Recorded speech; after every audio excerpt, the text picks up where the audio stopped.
Graça e paz, que o Senhor Jesus esteja com todos. Estamos voltando aqui a fazer uma gravação, deixando uma palavra da parte de Deus para todos vocês. Hoje nós vamos falar sobre superar os conflitos conjugais. E para isso eu lerei o texto lá de Gênesis capítulo 13, versículos de 1 a 13, mas antes de fazer a leitura do texto, oremos. Pai, em nome de Jesus, nós nos colocamos na Tua presença e pedimos a orientação, a direção e a graça do Senhor e a condução do Senhor para tudo que for falado, for pregado e for ministrado aqui nesta tarde. Esteja conosco, Pai, Deus, capacitando, ensinando e conduzindo para que todas as coisas sejam feitas conforme a Sua vontade. E cada palavra esteja de acordo com aquilo que está no Teu coração, para o coração daqueles que serão alcançados por essa mensagem. Amém. Gênesis 13 diz assim: Saiu, pois, Abrão do Egito para o Neguebe, ele e sua mulher e tudo que tinha, e Ló com ele. Era Abrão muito rico, possuía gado, prata e ouro. Fez as suas jornadas do Neguebe até Betel, até o lugar onde primeiro estivera a sua tenda, entre Betel e Ai, até o lugar do altar que outrora tinha feito. E aí Abrão invocou o nome do Senhor. Ló, que ia com Abrão, também tinha rebanhos, gados e tendas, e a terra não podia sustentá-los, para que habitassem juntos, porque eram muitos os seus bens, de sorte que não podia habitar um na companhia do outro. Houve contenda entre os pastores do gado de Abrão e os pastores do gado de Ló. Nesse tempo, os cananeus e os ferezeus habitavam essa terra. Disse Abrão a Ló: Não haja contenda entre mim e ti, entre os meus pastores e os teus pastores, porque somos parentes chegados. Acaso não está diante de ti toda a terra? Peço-te que te apartes de mim. Se fores para a esquerda, irei para a direita. Se fores para a direita, irei para a esquerda. Levantou Ló os olhos e viu toda a campina do Jordão, e que era toda bem regada, antes de haver o Senhor destruído Sodoma e Gomorra, como o jardim do Senhor, como a terra do Egito, como quem vai para Zoar. Então Ló escolheu para si toda a campina do Jordão, e partiu para o oriente. Separaram-se um do outro. Habitou Abrão na terra de Canaã, e Ló nas cidades de Campina, e ia armando as suas tendas até Sodoma. Ora, os homens de Sodoma eram maus e grandes pecadores contra o Senhor. Superando os conflitos conjugais. Eu quero começar fazendo uma colocação para a nossa reflexão, para o nosso pensamento. Enquanto há amor, há casamento. Enquanto há casamento, há família. Uma família, ela se sustenta em volta de um casal. E para que um casal esteja unido, é preciso que haja amor, haja cumplicidade, haja carinho, haja respeito. Nós vemos hoje, nos dias atuais, que a situação do casamento é difícil. A situação do casamento é complicada. Hoje nós estamos vendo um número muito grande de divórcio, logo nos primeiros anos de matrimônio. Muitas pessoas que ainda permanecem casadas não estão satisfeitas com seus relacionamentos conjugais. E essas pessoas que permanecem casadas, mas não estão satisfeitas nos seus relacionamentos matrimoniais, elas permanecem casadas porque elas sentem que precisam permanecer casadas, né? É aquela questão de filhos ou algum outro compromisso. Bom, hoje, nos nossos dias, existem algumas palavras que estão na moda, como divorciar, separar, recasar, mas esse não é o projeto, não é o plano de Deus para o casamento. A gente precisa reconhecer o inevitável. E o que é inevitável? Numa relação a dois, conflitos são inevitáveis. Nós temos que começar a pensar que aonde há duas pessoas num relacionamento muito próximo, ali haverá tensões. E aonde há tensões, haverá conflitos que precisam ser resolvidos. E por que nós precisamos? Por que esperar conflitos? Bom, Por que nós devemos esperar conflitos? Nós devemos esperar conflitos, em primeiro lugar, porque quando os problemas de uma relação a dois não são resolvidos, eles se transformam em conflitos. Vejam bem, primeiro ponto que nós temos que pensar, né? Quando problemas numa relação a dois não são resolvidos, eles se transformam em conflitos. No texto que nós acabamos de ler, existe uma relação entre, claro que eu estou tomando emprestada a relação de um tio com um sobrinho e fazendo uma aplicabilidade com o relacionamento conjugal. No texto que nós acabamos de ler, de Gênesis, no capítulo 13, o que nós estamos vendo? Nós estamos vendo que Abraão e o seu sobrinho Ló, eles habitavam a mesma terra, eles moravam próximos, eles moravam praticamente juntos. E aquela terra tinha que ser dividida, né? Eles tinham muitos rebanhos e aquela terra ela não atendia a demanda daqueles dois grandes fazendeiros. Porque o texto está dizendo que Ló, que foi com Abraão, tinha gados, tinha tendas, tinha rebanhos. E Abraão também tinha. Aí o versículo 7 diz que a terra não podia sustentá-los para que habitassem juntos, porque eram muitos os seus rebanhos, de modo que não podiam habitar um na companhia do outro. Acontece que eles tinham muito gado, muitos rebanhos, e eles foram protelando, eu creio que eles tinham percebido o problema, mas eles não buscaram a solução, não buscaram resolver esse problema. E protelar, postergar a resolução de um problema é sinal que no futuro haverá conflito, haverá contenda, haverá brigas, haverá desavenças. A terra não podia sustentá-los. E o que aconteceu? Houve disputa, houve contenda, houve briga entre os pastores de Ló e os pastores de Abraão. Assim acontece no relacionamento conjugal. Quando os primeiros problemas começam a surgir, às vezes aqueles bem pequenos, se a gente ficar varrendo sujeira para debaixo do tapete, no futuro aquilo acaba explodindo. E nós sabemos que numa relação conjugal, bomba atrasada causa um estrago devastador, não é verdade? Porque muitas das vezes a gente varre a sujeira para debaixo do tapete, né? Mas em determinado momento, às vezes numa discussão simples, a gente resgata aquilo e fala assim, lembra aquele dia que você me fez isso, que você me falou aquilo? Então, a gente tem que resolver o problema no momento e não postergá-lo e não adiá-lo, para que ele não possa, num futuro, resultar num conflito. Foi isso que aconteceu na vida de Abraão e Ló, e é isso que acontece na vida de muitos casais, não é verdade? Que não tenha a sabedoria, não tenha a maturidade para resolver os seus problemas, né? vão deixando de lado e chega um momento, chega uma ocasião, chega uma época que isso acaba trazendo um grande transtorno para toda a família. Outra coisa que nós precisamos entender, que num relacionamento a dois, há diferenças, né? E essas diferenças podem resultar em conflitos. Claro que as diferenças, elas não são sinal de problema. O que acontece muitas das vezes é que nós não respeitamos as diferenças. Então, número 2, por que devemos esperar conflitos? Porque somos diferentes.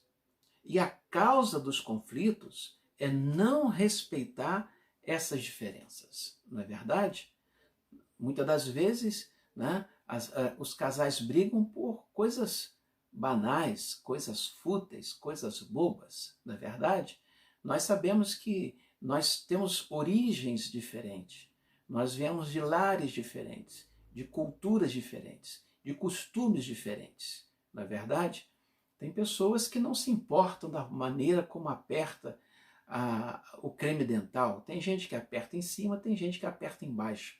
Mas tem gente que faz questão, tem gente que é metódico, né? E tem que ter todo um jeito, né, de se comportar, de agir, não é verdade? Tem gente que é mais formal quando está em volta da mesa na hora de uma refeição.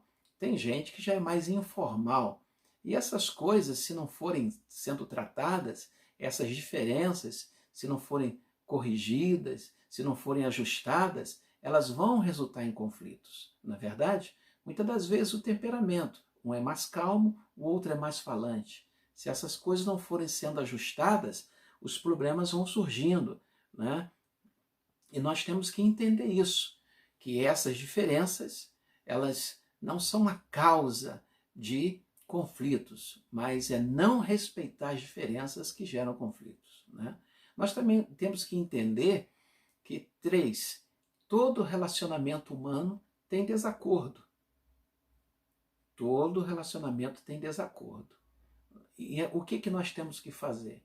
Nós temos que fazer sentar, conversar, dialogar e procurar acertar esses desacordos, ajustar esses desacordos. Nós sabemos que um relacionamento tem aquela fase da empolgação.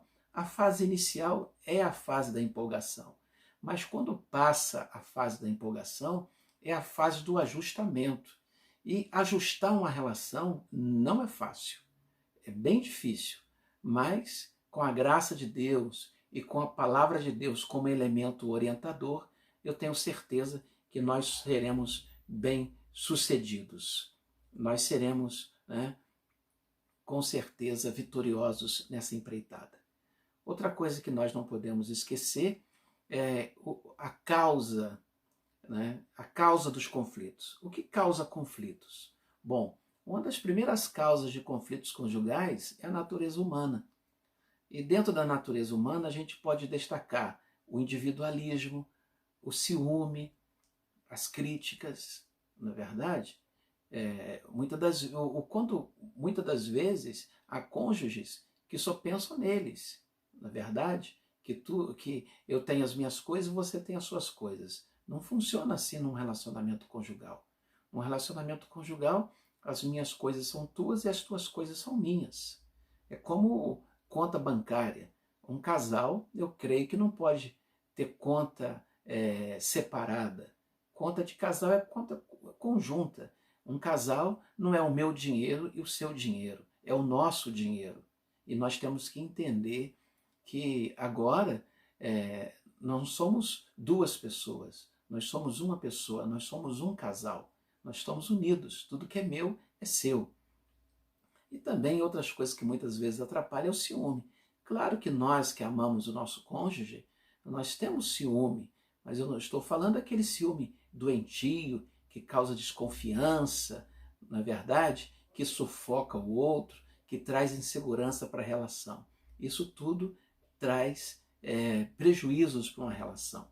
Outra coisa que faz parte da natureza humana são as críticas. Na verdade, nós sabemos que há cônjuges que são cônjuges coveiro. O que é um cônjuge coveiro? É aquele que só tem palavras de crítica, que só tem palavras de censura, que nunca elogia, que nunca valoriza o que o outro faz por ele. O que nós temos que entender é que a gente precisa ser uma espécie de cônjuge parteiro, é aquele que sempre levanta o outro, aquele que sempre estimula o outro, aquele que sempre está ao lado do outro, apoiando-o e fazendo com que as boas ideias que o seu parceiro tenha, ele possa estar ali do lado para apoiá-lo, para incentivá-lo. É isso que o teu cônjuge, o teu parceiro, a tua esposa precisa. Outra coisa que causa muitos conflitos num relacionamento conjugal são as circunstâncias. Circunstâncias, situações vividas com filhos. Uma situação que muitas das vezes causa desconforto entre o casal é o casal não estar unido na educação de filho. Quando o pai quer uma coisa e mãe quer outra. E filho é inteligente. Filho, ele sempre vai buscar apoio naquele que ele tem maior facilidade de manipular.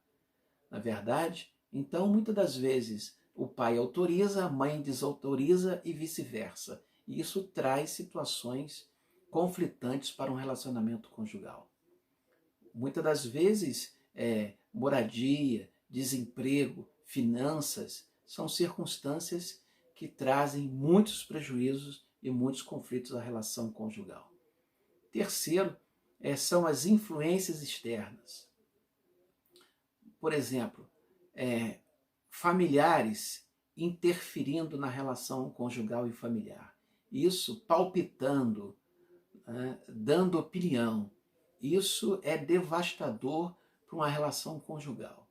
É sogra, é sogro, é irmão, é irmã, dando palpite, interferindo no funcionamento da casa, interferindo na educação de filhos. Isso geralmente traz grandes prejuízos para o relacionamento conjugal e para a administração de uma família. Nós também temos que entender que amizades também trazem conflitos para um casamento, para um relacionamento conjugal. O melhor amigo é o seu esposo e a melhor amiga é a sua esposa. Eu não posso ter segredos com um colega de trabalho e esse segredo que eu tenho com o meu colega de trabalho não ser compartilhado com a minha esposa. A minha esposa precisa ser minha melhor amiga e o esposo precisa ser o melhor amigo da esposa. E um homem casado não pode estar conversando com uma outra mulher em particular, e nem uma mulher casada conversar com um homem em particular. Não existe eu, casado com Simone, ter a Maria José como uma grande amiga, uma confidente. Claro que como pastor eu vou ter um lugar, um gabinete pastoral, aonde uma sala pastoral, ou até mesmo o templo, aonde eu vou sentar para aconselhar uma irmã na companhia da minha esposa, nunca sozinho, porque isso cria vínculos, e essa criação de vínculos com uma pessoa do sexo oposto é sempre perigoso. Trabalho também traz prejuízo, quando é trabalho excessivo, não é? Porque toda pessoa que trabalha excessivamente, ela tem dificuldade para relacionar-se. E quando nós temos dificuldade para relacionar-se, nós teremos dificuldades nos nossos casamentos. Bom, outra coisa que afeta e traz dificuldades conjugais é a comunicação deficiente. Existem pessoas que falam muito e ouvem pouco. Tem pessoas que têm dificuldades para falar, né? É o famoso mutismo, né? Tem pessoas que não falam muito, tem pessoas que falam pouco, mas tem pessoas que são verdadeiras tagarelas, que falam demais. Então, um fala muito e o outro fala pouco, e isso cria uma dificuldade na comunicação e se estabelece uma comunicação deficiente, que traz motivos e razões para conflitos. Outra coisa que tem muito a ver com o que nós falamos anteriormente são questões não resolvidas. Como já falamos anteriormente, você está postergando situações, né? Quando você começa a adiar problemas e não resolvê-los, tende a se tornar uma bola de neve. Por exemplo, sentimentos não expressados. Você se magoou, se entristeceu, se ofendeu e você não senta com seu cônjuge para se expressar. Aquilo vai acumulando na sua interioridade, no seu coração, na sua alma, e pode chegar um momento que você vai estourar. E isso vai trazer um grande prejuízo, não é verdade? Outra coisa que é complicado são erros não reconhecidos, né? Aquela falta de humildade peculiar ao ser humano, de não reconhecer um erro, de não se conscientizar do erro e dar e pedir perdão. Isso atrapalha e isso traz conflitos para os relacionamentos conjugais. Outra questão muito comum que traz conflitos para o relacionamento conjugal é a insensibilidade. É quando nós ferimos o outro e nós não percebemos. Quando nós machucamos o outro e não percebemos. Quando a dor do outro não é sentida. Isso também é causa de contendas, causa de conflitos. Se não for no presente, será com certeza no futuro. E o que a gente aprende com Abraão para solucionar os nossos conflitos, sejam eles conjugais ou familiares? Bom, em toda situação conflituosa, existem três possibilidades. Quando eu estou em conflito com o meu próximo, existem três possibilidades. A primeira é os dois perderem. A segunda, um ganhar e o outro perder. E a terceira, os dois ganharem. Então, nós precisamos ficar com a terceira, com os dois ganhando. Bom, a primeira atitude de Abraão que me chama a atenção é que ele não possui uma atitude passiva diante dos conflitos quando eles surgem. Por quê? Porque quando surgiu o conflito, o que o Abraão faz? O Abraão, ele dirige-se até o seu sobrinho Ló e diz a Ló: disse Abraão a Ló: não haja contenda entre mim e ti, entre os teus pastores e os meus pastores, porque somos parentes chegados. Observe que ele não evita o confronto, ele não evita o Ló, ele vai em busca do Ló, ele toma a iniciativa, ele não evitou esse confronto, ele não evitou o diálogo, ele não evitou a conversa, mas observem que ele administrou a conversa, na verdade, visando uma solução benéfica. Ele consegue administrar a situação. Conflitos não são para ser evitados, conflitos são para serem administrados. Observem que o conflito era entre os empregados de ambos, mas o Abraão, ele se envolve no conflito, ele chama o sobrinho dele para resolver o conflito, sem agredir os empregados do Ló e sem agredir o próprio Ló. É isso que nós temos que entender. Entrar numa situação conflituosa, envolver-se numa situação conflituosa, buscando pacificamente a solução, sem agredir pessoas, sem agredir o meu próximo. E o Abraão, ele sabiamente, ele apresenta uma solução. Ele apresenta uma resolução. Peço-te que te aparte de mim. Se fores para a esquerda, irei para a direita. Se fores para a direita, irei para a esquerda. Ele tem a solução. Ele tem a resolução para o conflito. E essa é a nossa intenção. Peça sabedoria a Deus para que você possa resolver todos os seus conflitos conjugais e familiares. Peça a orientação de Deus. Peça iluminação e inspiração da parte de Deus para você conseguir solucionar os seus problemas. E o que é mais importante, perca para ganhar. Porque Abraão, ele era o líder, digamos, dessa tribo, ele era o mais idoso dessa tribo e ele era o tio de Ló. Então, essas três razões faziam com que Abraão tivesse o direito da escolha. E Abraão não exerce o seu direito de escolha. Ele dá o direito de escolha ao seu sobrinho. Ou seja, ele perde para ganhar. Ele abre mão de um direito seu para que um conflito fosse resolvido. Às vezes a gente fala muito nos nossos direitos, é o meu direito. Mas às vezes você precisa abrir mão de um direito seu, você precisa perder para ganhar. Às vezes a gente quer dizer algumas verdades às pessoas. E verdades precisam ser ditas. Mas às vezes é melhor você se calar naquele momento e esperar um momento oportuno para dizer as verdades que a pessoa precisa ouvir. Às vezes a gente precisa, num momento, engolir seco, para num outro momento oportuno, dizer as verdades que a pessoa precisa ouvir.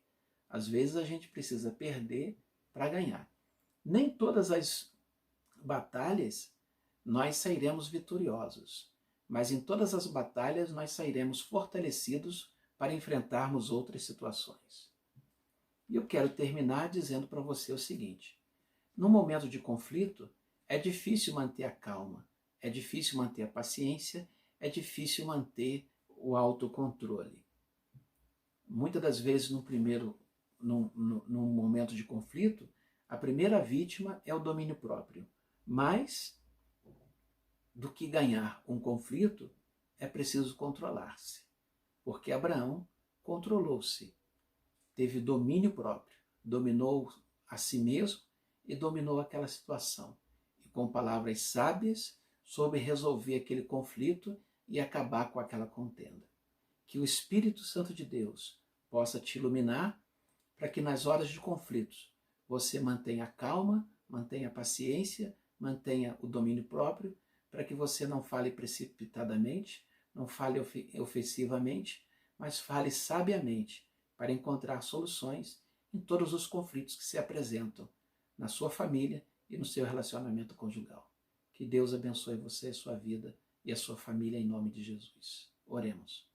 Pai, em nome de Jesus, nós agradecemos ao Senhor por esse momento, por essa palavra, e que o Senhor possa trazer iluminação para que nós possamos entender e compreender a tua santa e gloriosa palavra, e que esta palavra alcance e abençoe o coração de todos aqueles que forem alcançados, em nome de Jesus. Amém.